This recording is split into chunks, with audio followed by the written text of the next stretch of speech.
Awesome. Thank you both, Michelle and Marty. I'm really excited to be here. Hope everyone can hear me okay. Excellent. I saw nods and I'm going to take it.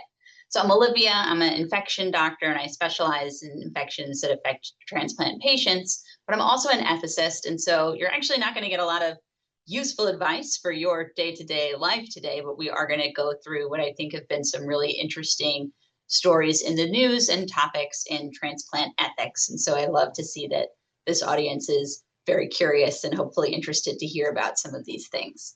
Please do put your questions in the chat and I'll try to cover them as we go because we have multiple topics on the docket for today. I'm going to cover some ethics basics first, and then the three ethics topics that I picked were allocation out of sequence, normothermic regional perfusion, and xenotransplantation. All right.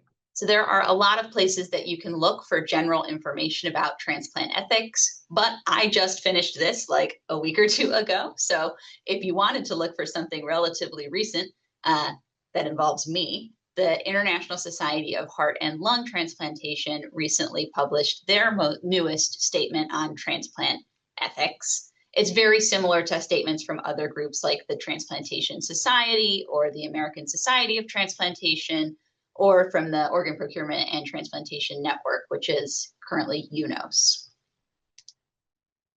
And basically we named three principles. They're probably familiar because we hear about them in different versions all the time. One is respect and concern for persons, right?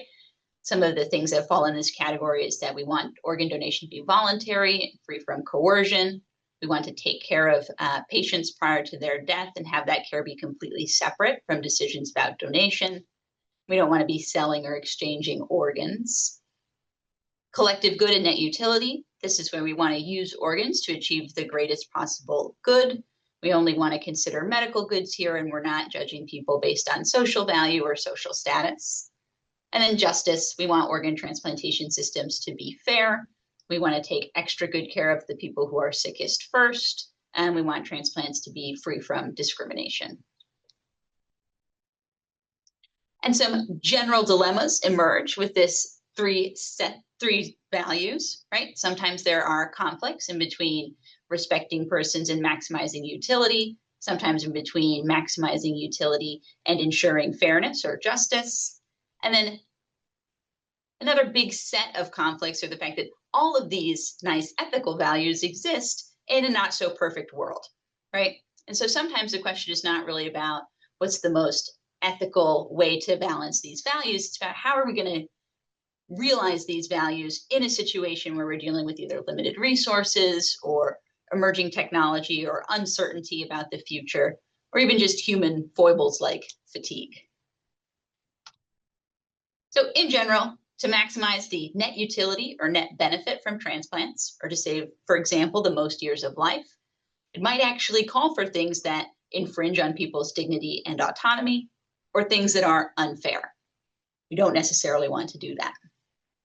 And then transplantation exists in a real world, which has some limitations in terms of what is possible, what is known, what is allowed, and then what happens to be done really just based on human foibles. So, have you guys heard about allocation out of sequence? Have you read some of these news articles? Excellent. So, allocation out of sequence is exactly what it sounds like. When people are on the transplant waiting list, people aren't in order the whole time. You're not like standing in line, right? But when an organ becomes available, a list is generated, and that list is 1, 2, 3, 4, 5, the order in which people will be offered the organ. The list is ordered based on sort of the medical urgency, wait time, for example, for kidneys, how close people are geographically to the available organ, and how good a match the organ is. And the usual approaches say, okay, we've created a list of people who we think this organ would be good for, and it's in order based on who we think should get it first. We ask the first guy. If that transplant surgeon says no, then we ask number 2, etc., until someone says yes, and that's where we send the organ. Allocation out of sequence usually does not occur before asking number 1, but after you've asked a few people, the organ procurement organization might say, oh boy, we can't keep asking all these people if they're going to say no. Time's running out. We got to get this kidney somewhere. Let's call someone that we're very confident will say yes. And that might be the surgeon for patient number 18 instead of patient number 9. And so patient number 9 doesn't get the offer. It skips all the way to number 18. Why would they do that?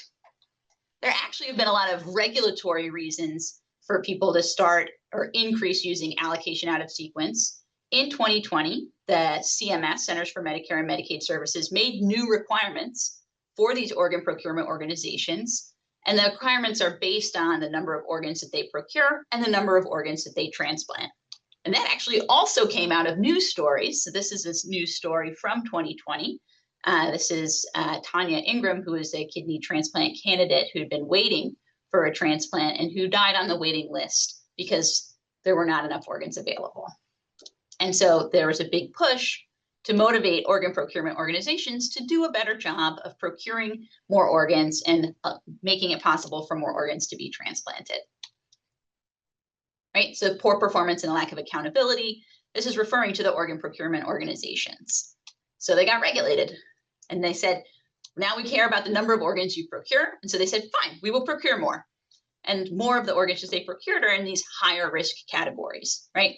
Historically, if they didn't have a standard for how many to procure, they would focus on procuring the ones that they were most confident would be of high quality and be useful for transplantation. Now they have to procure more. Some of those are going to be organs about which they have lower confidence. And they want to transplant more organs as well, right?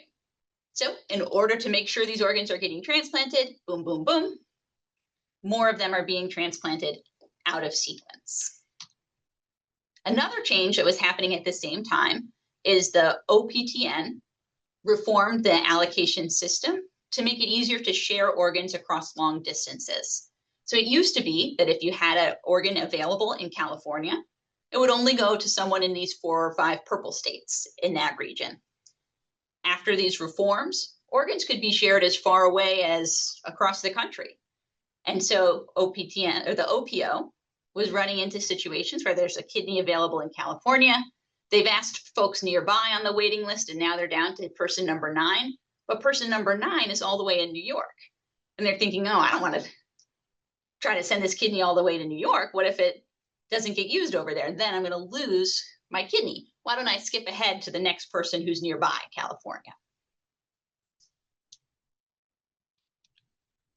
And we can see that this is what happened because this new kidney allocation system that came out in 2021, right at that moment, we see a sudden increase in the amount of allocation out of sequence. So as soon as they started this broader geographic sharing, where OPOs might have to send kidneys farther and farther away, the OPOs pivoted and started more out of sequence allocation instead.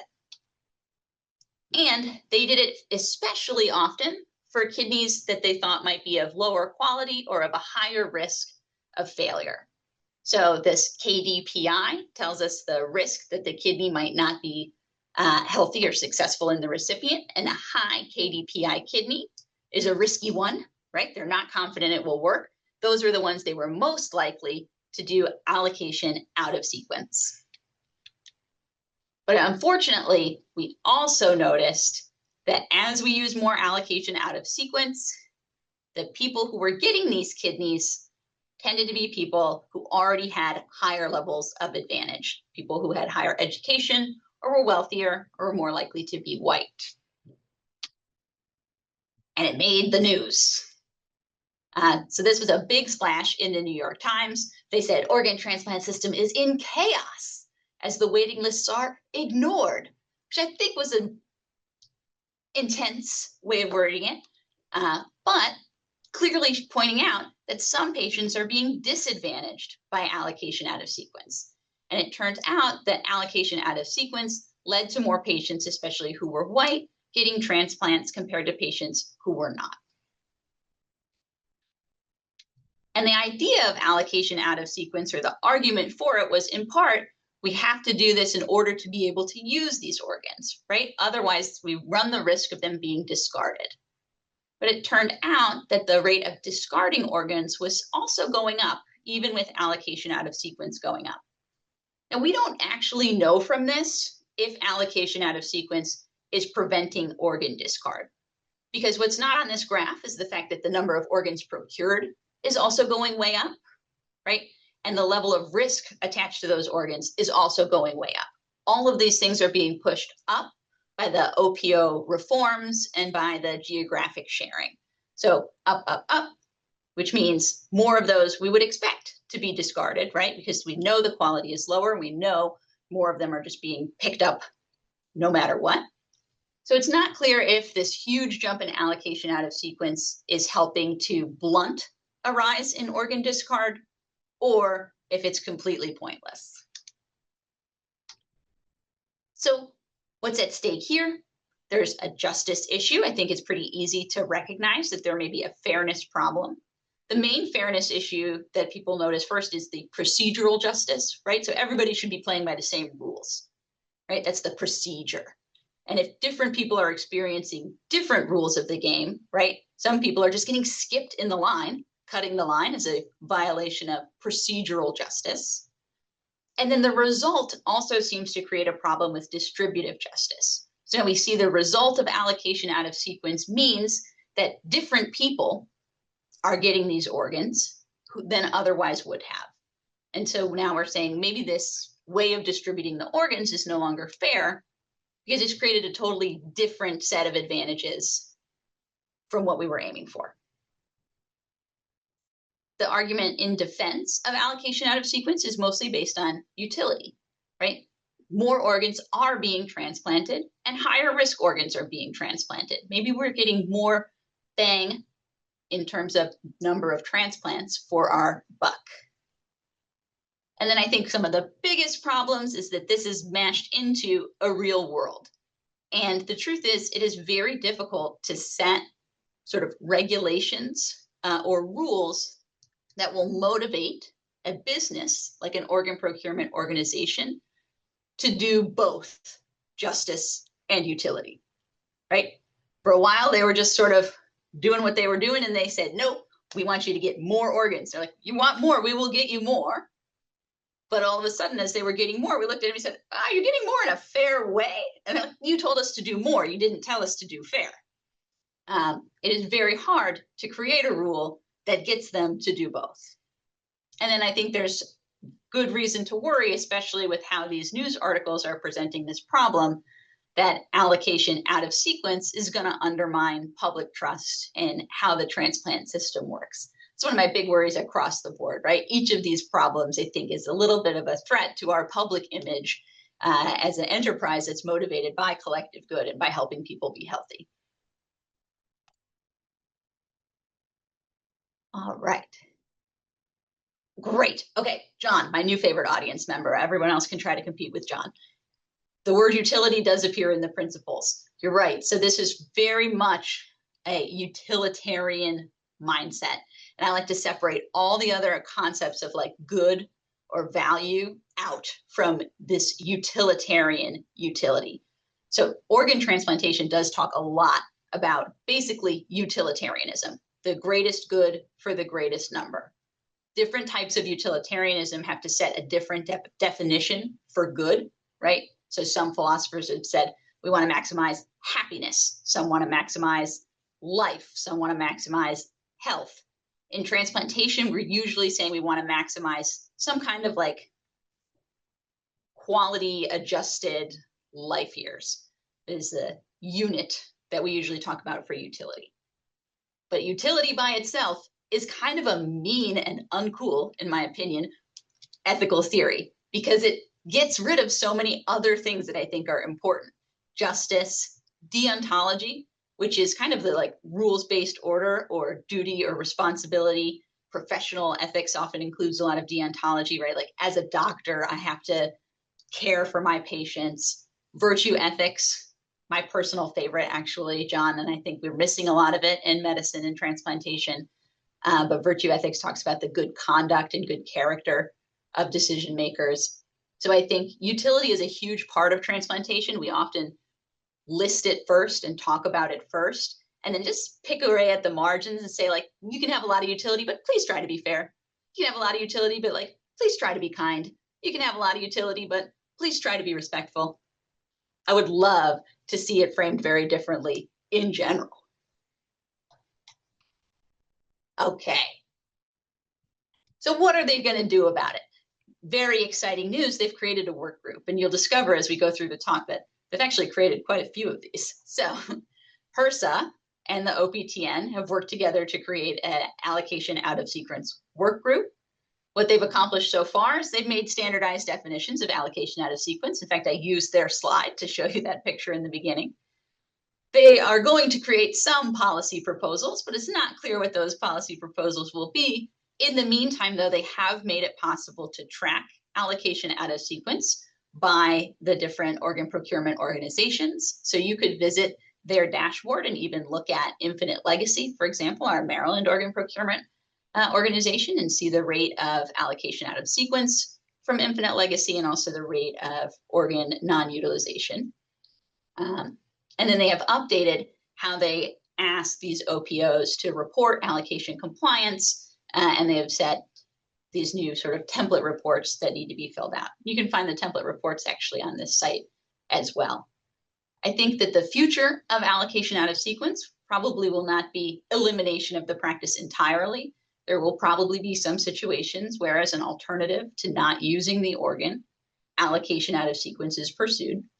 But the huge increase in allocation out of sequence in the past few years probably reflects a bad adaptation to these recent regulations, and we may be able to come up with a better way of doing this. All right, I'm going to peek at a few questions in the chat, or I welcome folks to fire more in because I am about to pivot.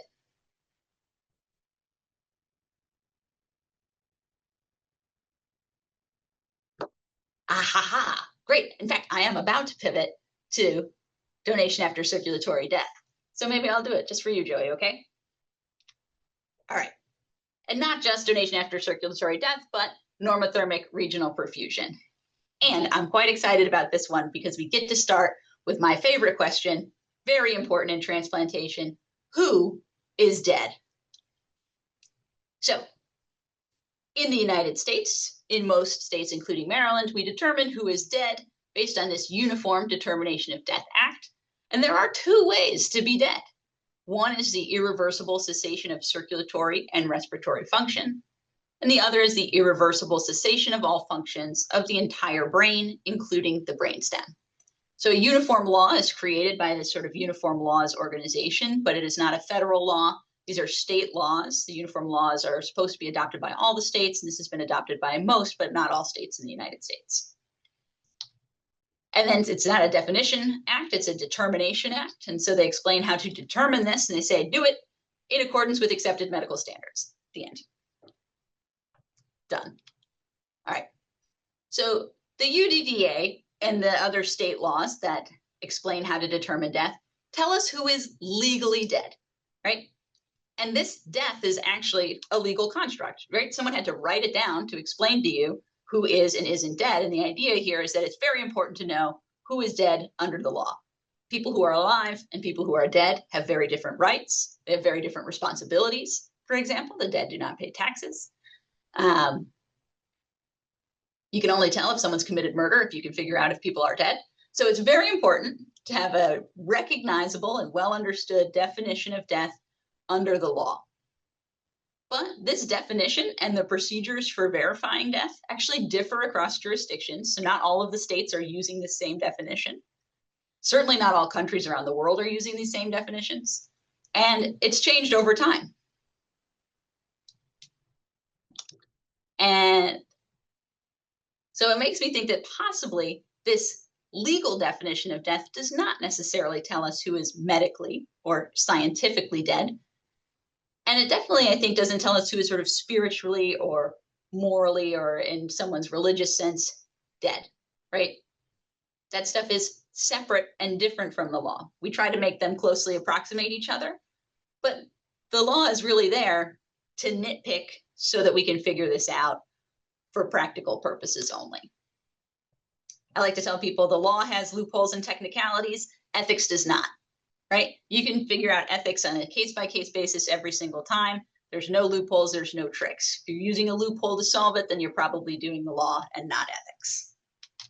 All right, so these two different types of dead result in two different mechanisms for organ donation. One is donation after circulatory death, or DCD, and one is donation after death by neurologic criteria, which is still called DBD, or donation after brain death, even though we're no longer using the term brain death or brain dead to describe individuals. And DCD, or donation after circulatory death, is on the rise.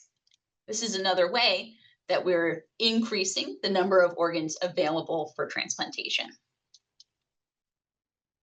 There's a difference between the procedures that we use to procure organs with these two different mechanisms. So if someone has a severe brain injury and is determined to be dead by neurologic criteria, brain death testing is done twice to confirm that it is accurate.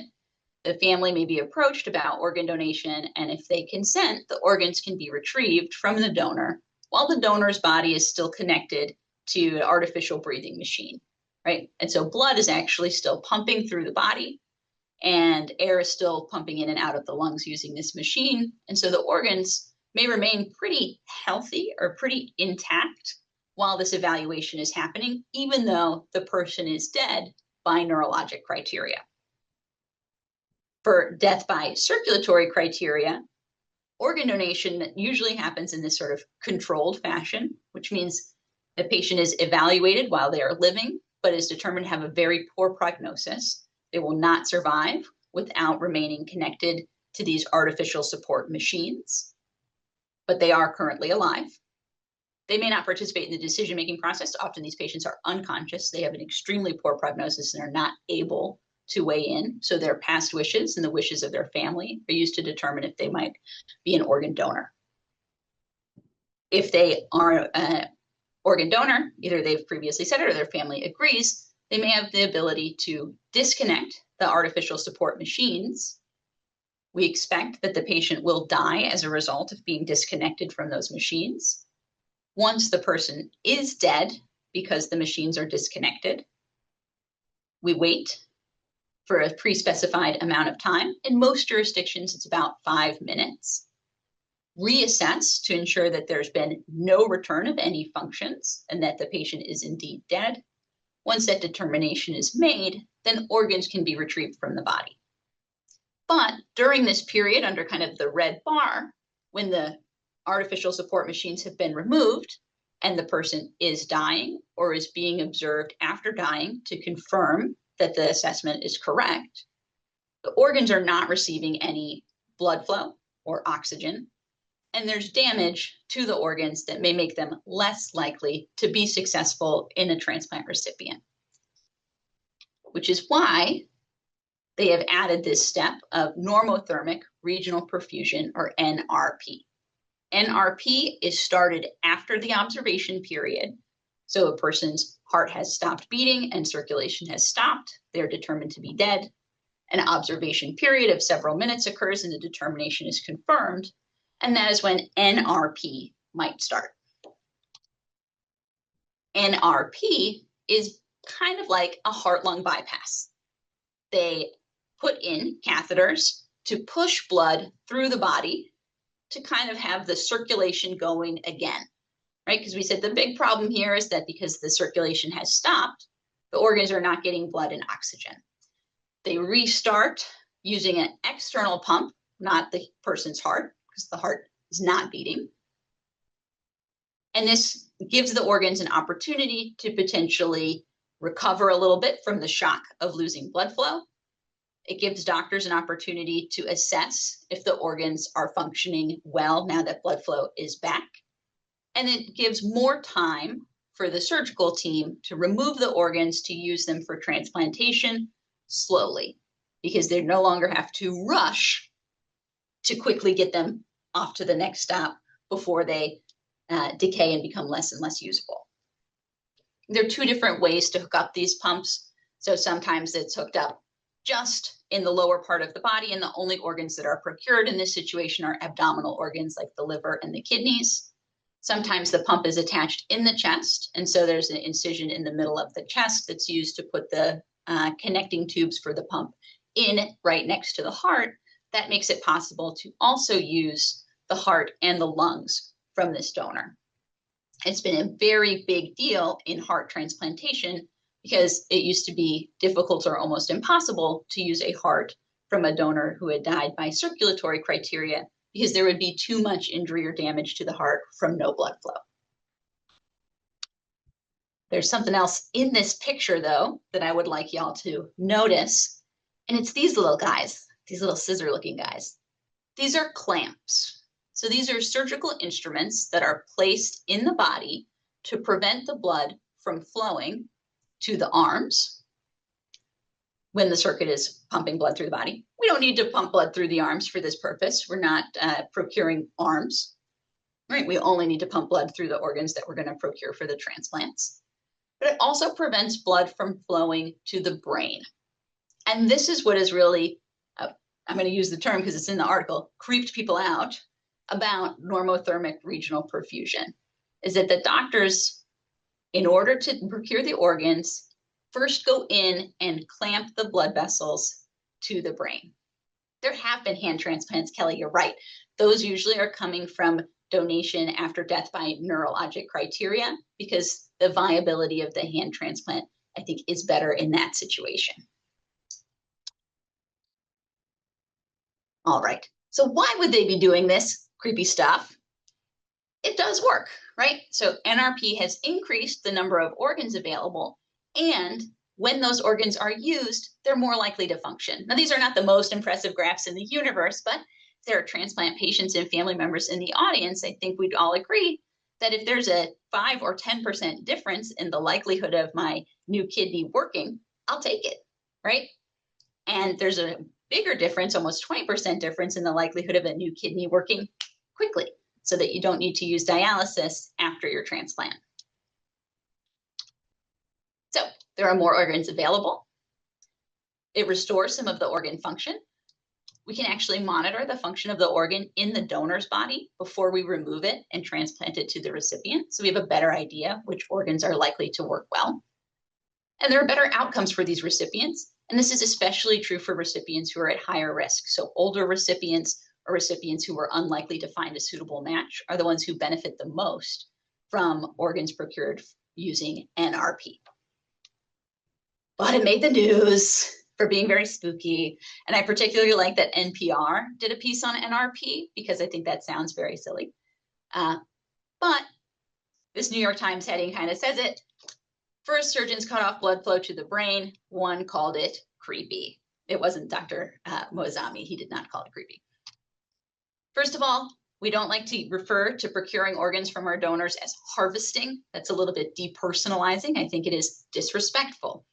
But also from the New York Times article, they describe this as a new method for retrieving hearts in particular. I told you this is particularly valuable in heart transplantation. It's ignited a debate over the surprisingly blurry line between life and death in a hospital. With you right there, New York Times, right? I told you it was very, very difficult to decide who is and is not dead. But they've raised the stakes a little bit here as to whether there is any possibility that donors might still experience a trace of consciousness or pain as their organs are, we would say, procured or recovered. And the reason that they're worrying about this is, why do we clamp the blood flow to the brain, right? If a person is dead, is there any reason why we should not allow blood to flow into and out of their brain? But the logic is, this person is dead by circulatory criteria. We have not made any assessment of activity in the brain. And so to avoid any unintentional sort of prolonging of activity that may remain in the brain, we're preventing blood flow to the brain. So this is a tricky one, right? There are a few things at stake. If there is any possibility of sensation or consciousness in the donor, then it is a huge violation of the donor's rights and dignity to subject them to a surgery that removes their organs while they might be conscious or experiencing sensation. We are doing everything that is medically feasible to prevent that from happening, but the sort of mere appearance of acting to prevent it has raised the suspicion that it might occur. Is there any possibility of violating the dead donor rule? This is a rule that we're really only supposed to be procuring vital organs from people who are in fact dead after their death, with the exception of living donation as we know it. But I would say there's also a dignity and respect argument on the other side.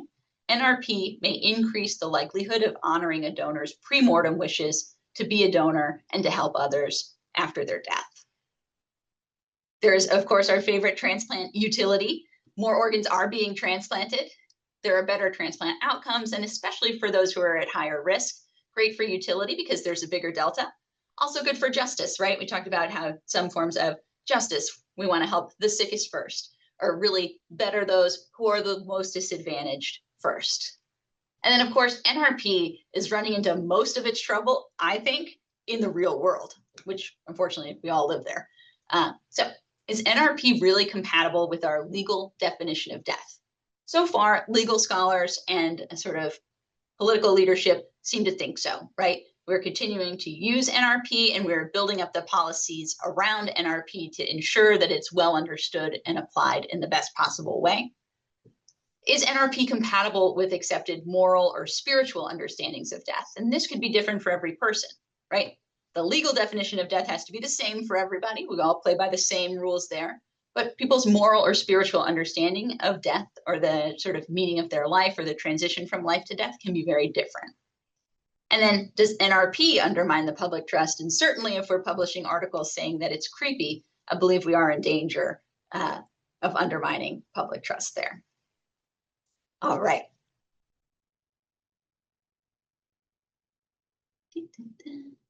Problems with virtue. Kelly, I could define what is good. In my opinion, that would be an exceptional way to set up a virtue ethics system.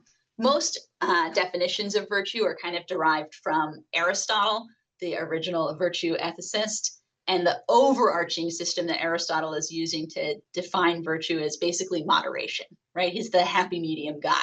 You don't want to be too much of this and you don't want to be too much of that. Like, what's sort of the moderate and chill in the middle?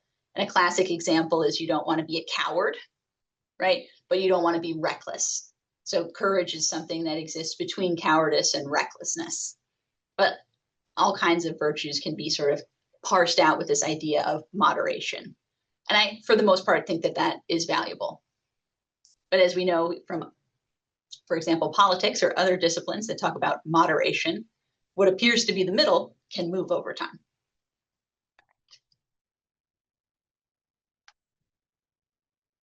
I am not aware of specifics from the history of Johns Hopkins transplantation that might answer your question, Karen, so I'll have to pass. I'm sorry. Congratulations, though, to Kelly on your 2016 transplant, and happy 10-year anniversary.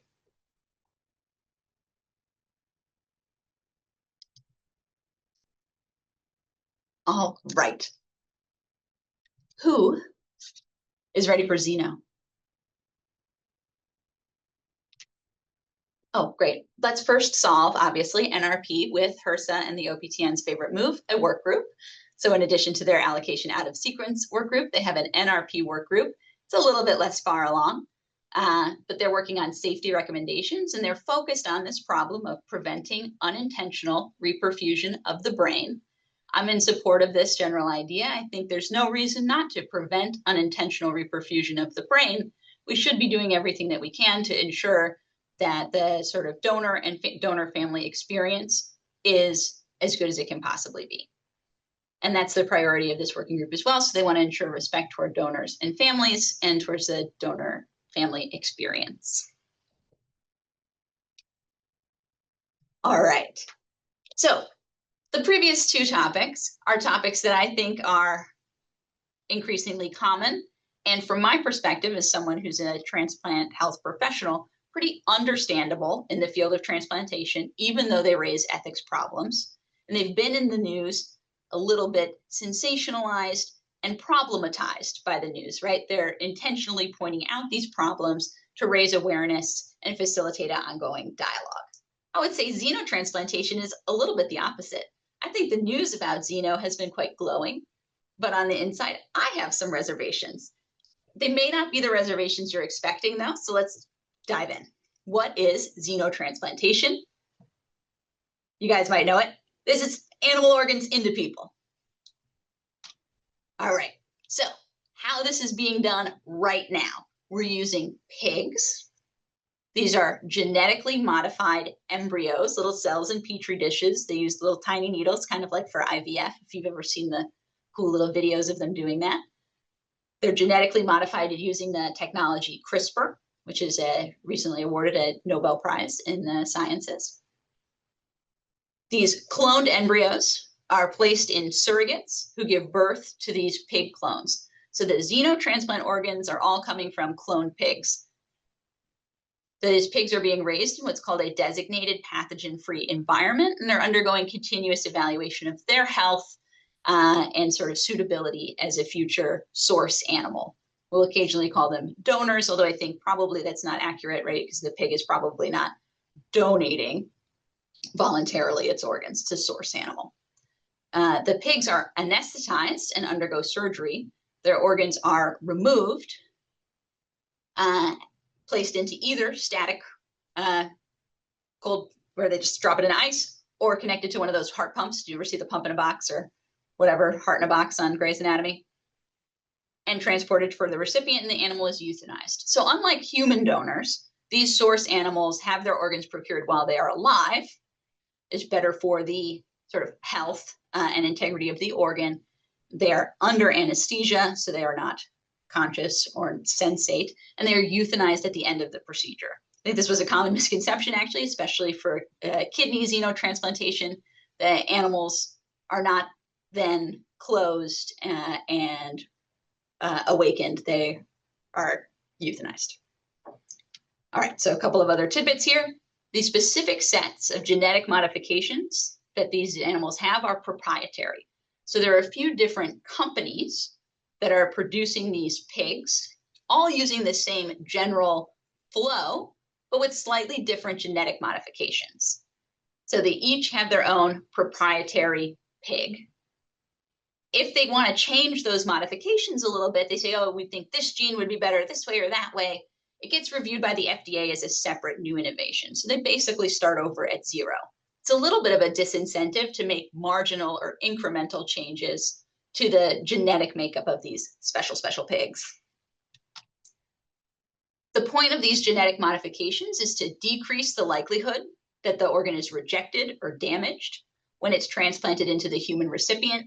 And we could go on about this for ages and ages and ages, but the bottom line is, yes, they make it less likely to be rejected. No, it is not as good as or better than a human organ, right? It kind of sounds neat, like it's bespoke, genetically edited to work for you, but it's not, all right? It's genetically edited to have a slightly higher chance of working than it would if it wasn't edited, but it does not reach the level of a human organ, period. Yet, perhaps think they're trying to continue to innovate on this. These designated pathogen-free facilities, or DPF facilities, are, and this is just a semantic trick, they are free of designated pathogens. So there's a list of pathogens that they can't have, but they are not designated to be pathogen-free. So if the pathogen is not on the list, it can be in there. All right.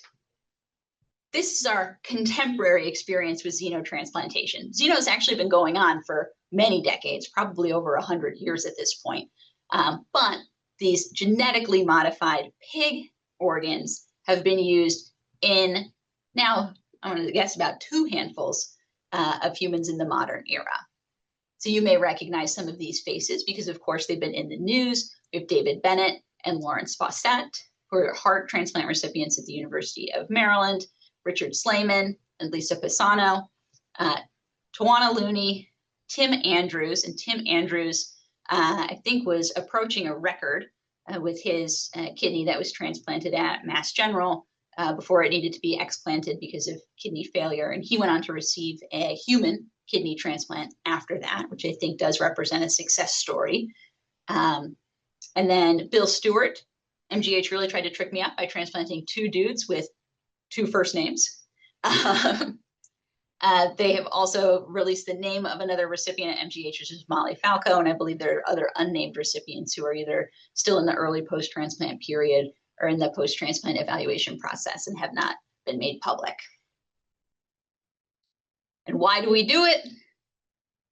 Everybody just uses this slide. It's very nice, right? There's an organ shortage. I do think that arguments that ground themselves in the organ shortage, right, these are often about utility, more good, more numbers, might miss other important features of the mission of transplantation, which is not just to do transplants, but also to restore health and to elevate sort of the well-being and dignity of people in our society. So this is the core argument.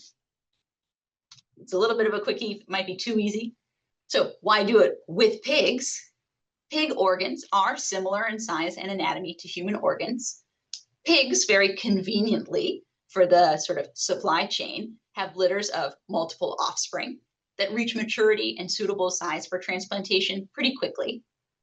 They are cost efficient to house and raise, and there's more favorable public perception of using pigs for this purpose than using non-human primates.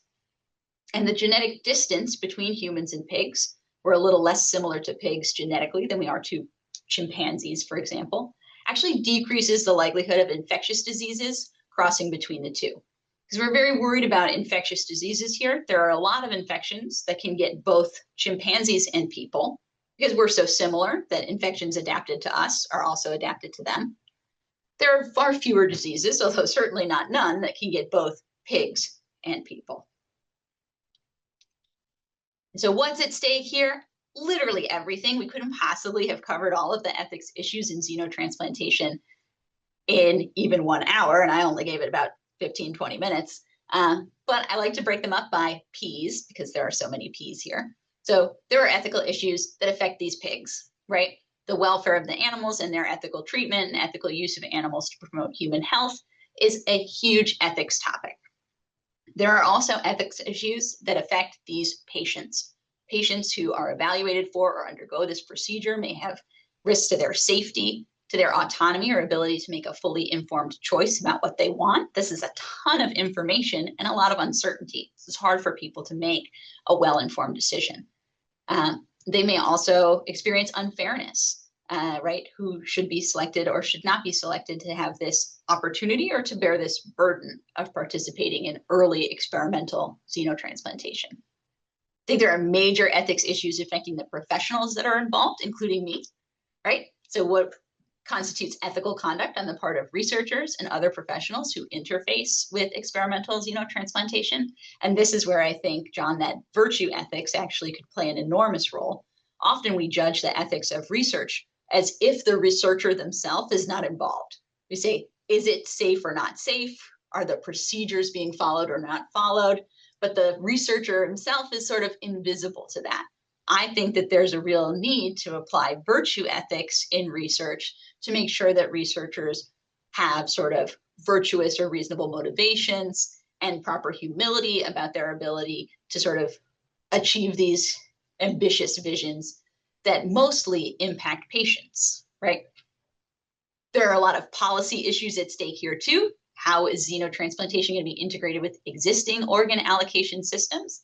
There's a question as to whether xeno candidates should accrue wait time, for example, for kidney transplant, if they have a functioning xeno organ in their body. There's a lot of issues with regulatory oversight. The big one that keeps coming up on the part of these companies is how will they be reimbursed for providing this proprietary technology into the sort of transplant world, and how will they protect their intellectual property? But my favorite one here is public health. So we have heard actually a lot about the possibility that xenotransplantation could be a threat, not just to the individual patient's health, but to the public health. And this article says, organ transplants from pigs, is it a medical miracle or a pandemic in the making?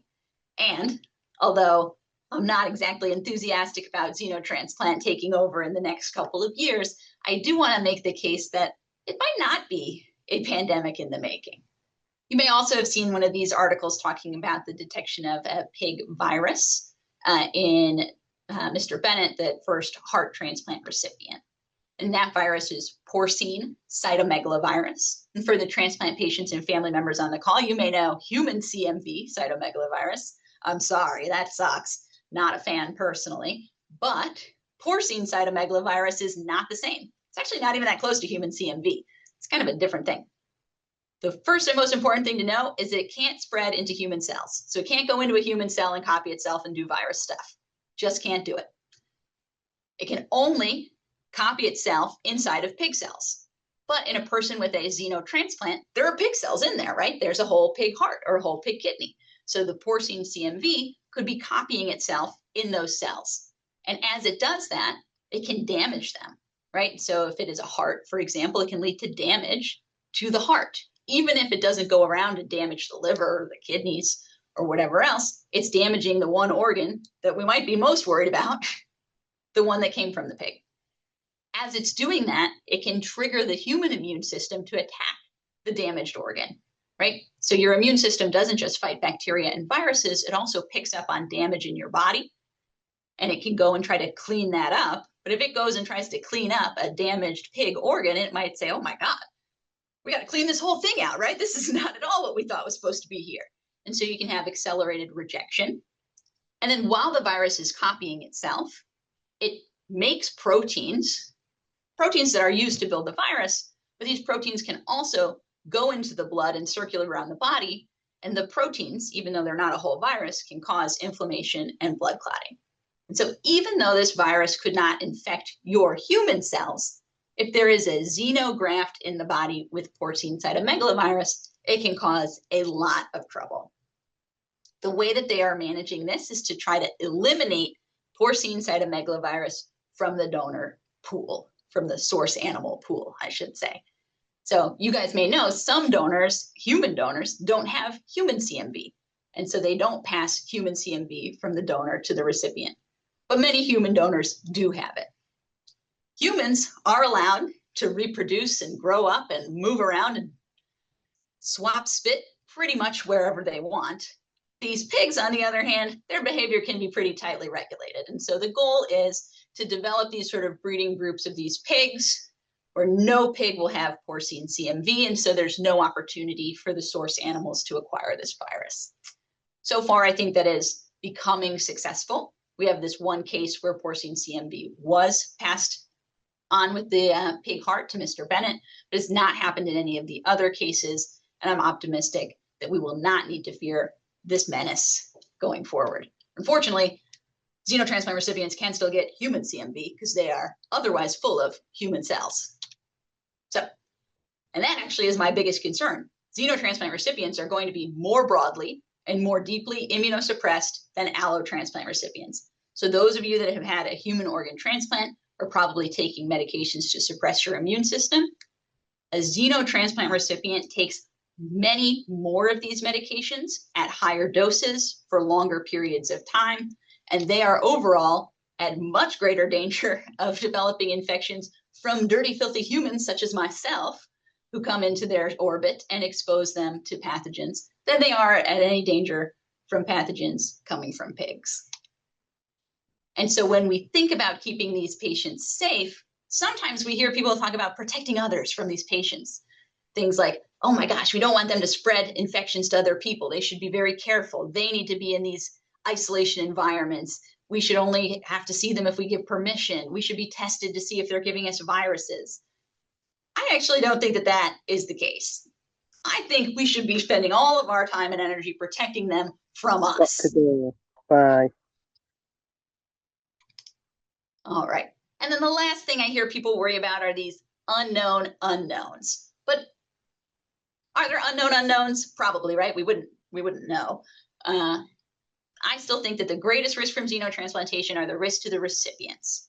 They will undergo these complex evaluation and consent procedures. They face uncertain outcomes. They experience intensive immunosuppression, and there are threats to their privacy as well. In fact, I put a bunch of their pictures in this talk. Some of those people had their experience made public without their permission or before they had the opportunity to give permission and control that narrative. Whereas the likelihood of a new infection spreading to humans because of xenotransplantation, I think, is minimal. And I think it pales in comparison of the likelihood of new infections spreading from pigs to human based on stuff we already do, right? So industrial agriculture or factory farming, deforestation and habitat loss and global warming are increasing the amount of times that we come into contact with pigs or that we crowd genetically similar pigs together. We have a huge explosion in meat consumption around the world. A big fraction of that is pork. In China, it's a lot of pork, for example. These are the things that have already given us exciting new diseases like swine flu and hepatitis E and Nipah virus, which they based that Gwyneth Paltrow movie on, that she dies in the beginning of. Actually, I guess it would be called a Kate Winslet movie. And a bunch of other pig pathogens that we already see in humans, in some cases all the time, in some cases, thankfully, rarely today. So my general tips for transplant ethics: look for tensions among utility, justice, and respect. And yes, please do keep raising virtue as an important part of this as well.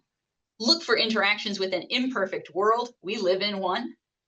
If the problem, the responsible party, their motivation, or the solution seems really obvious to you, especially based on the headline, please make sure they got the whole story. They might have missed something.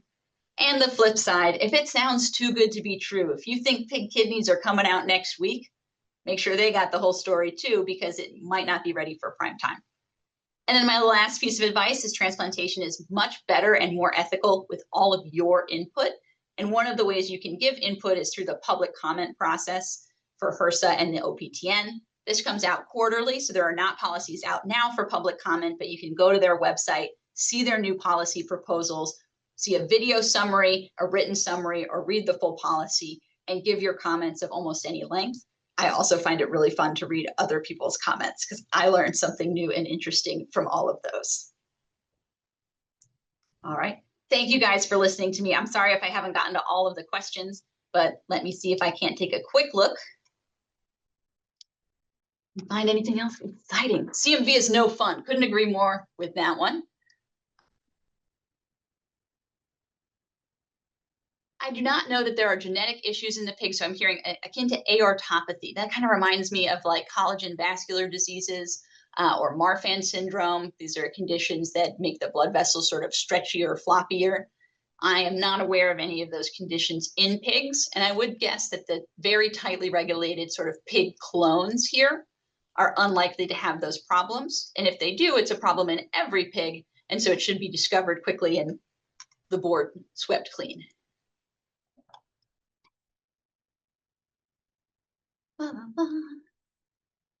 Oh, hello, a member of the OPTN.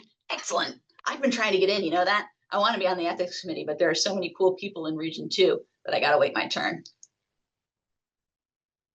Yes, it is one organ per xeno source animal initially. This is really just sort of a matter of the sort of timing and coordination here, right? The FDA is closely watching each of these transplants, and so they do not want multiples to be done at the same time, just in case we learn something from one that might have changed how we would have approached the next. So right now they're doing only one at a time. But even logistically, just timing sort of 2, 3, or more transplants around the same source animal might be difficult. Whereas in the humans, where of course we procure multiple organs from a single donor, they're spread all around the country, potentially. For xeno, there are not a lot of places doing it, and there may not be a lot of places doing it for a very long time. So there will be one organ per source animal. You know, they used to, and then one organ and the source animal is euthanized. That's right. They used to, in the very early days of xeno research, not at Johns Hopkins, perhaps elsewhere, consume the animals after the research was completed. And so people, some people have eaten them. Not these ones. This was really a whole complicated set of topics here.